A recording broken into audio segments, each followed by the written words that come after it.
આજે તો ઉના ગયા ને કરી નાખી ઘણી બધી શોપિંગ. સવારના પોરમાં નાહી ધોઈને નીકળી ગયા અમે સોખડા ગામ બાજુ.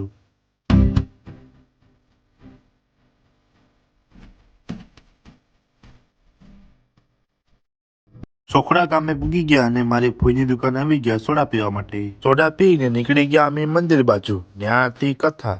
મંદિરે પહોંચી ગયા ત્યાં તો પ્રસાદ બનાવવાનું કામ ચાલુ થઈ ગયું છે. પછી તો થોડીક વારમાં પ્રસાદ બની પણ ગયો. રવાનો પ્રસાદ બની ગયો પછી અમે બધા આવી ગયા ફ્રૂટ સુધારવા માટે. પછી તો ભગવાનની આરતી ચાલુ થઈ ગઈ.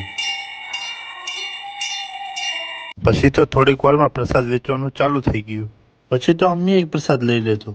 મંદિરેથી પ્રસાદ ખાઈને આપણે આવી ગયા ફૂઈના ઘરે. પછી તો થોડીક વારમાં જમવાનું ચાલુ થઈ ગયું તો હવે આપણે જમી લઈએ.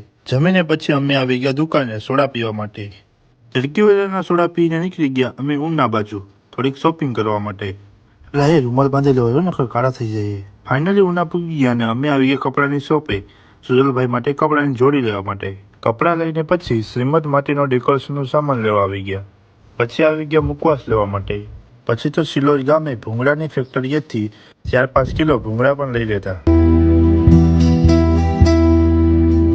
પછી તો ઘરે આવી ગયા અને ગામમાંથી વાસણની રિક્ષા ભરી આવ્યા. કેમ કે કાલ મારી કાકીનું શ્રીમદ છે એટલા માટે ઘણા મહેમાનો આવવાનું છે એ માટે જમવાનું બનાવવાનું છે. પછી તો થોડીક વારમાં પૂરી વણવાનું ચાલુ કરી દીધું. અત્યારે પૂરી બનાવવી પડશે કારણ કે કાલે પૂરી બનાવવાનો સમય નહીં મળે. પછી તો પૂરી તળવાનું કામ ચાલુ કરી દીધું. પછી તો બધી પૂરી બની ગઈ ને હવે નીકળીએ આપણે ઘર બાજુ. તો મળીએ એક નવા વિડીયોમાં. તમને કઈ ફોલોનું બટન દેખાય તો ફોલો કરતા જજો.